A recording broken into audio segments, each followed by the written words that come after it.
Good news for two of the survivors from the day of the Uvalde, Texas school shooting. Officials announced Tuesday that the 66-year-old grandmother of the Robb Elementary School shooter has been finally released from a San Antonio hospital.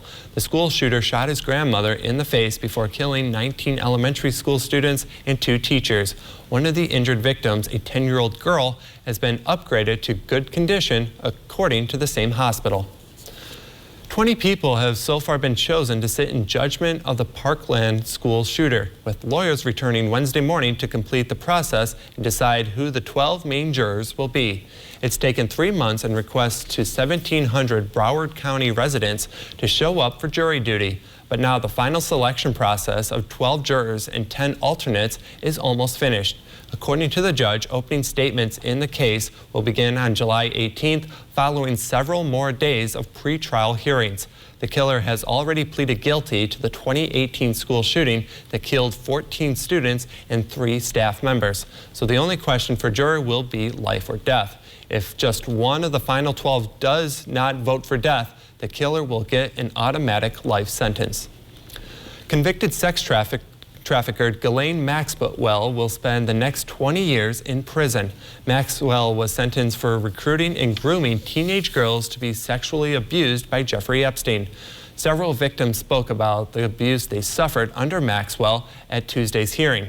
Maxwell's attorney says they plan to appeal the sentence. In Washington, a former White House aide has made stunning accusations about what former President Trump expected to happen on January 6th and filed in key details about what was going on inside the West Wing that day. It came during a last-minute public hearing in front of the House committee investigating the January 6th insurrection. NBC's Chris Pallone has more. That the testimony you're about to testifying under oath, Cassidy Hutchinson, an aide to former White House Chief of Staff Mark Meadows, told the committee President Trump knew there was a potential for violence on January 6th, but wasn't worried about his own safety as crowds gathered to hear him speak. I overheard the president say something to the effect of, I don't effing care that they have weapons. They're not here to hurt me. Take the effing mags away.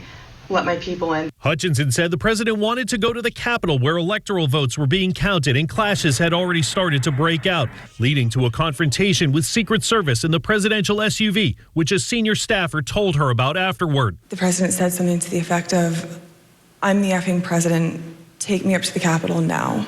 The president reached up towards the front of the vehicle to grab at the steering wheel. Mr. Engel grabbed his arm, said, "Sir, you need to take your hand off the steering wheel."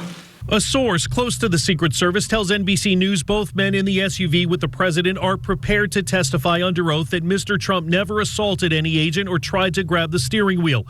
Hutchinson said she first learned about the president's wish to go to the Capitol a few days before the 6th from Trump attorney Rudy Giuliani. On that morning, she says the White House counsel gave her a warning. Mr. Cipollone said something to the effect of, please make sure we don't go up to the Capitol, Cassidy. Keep in touch with me. We're going to get charged with every crime imaginable if we make that movement happen. Hutchinson concluded saying both her boss, Mark Meadows, and Giuliani later sought presidential pardons. A Giuliani representative denies it, saying he did nothing wrong. Chris Pallone, NBC News, Washington.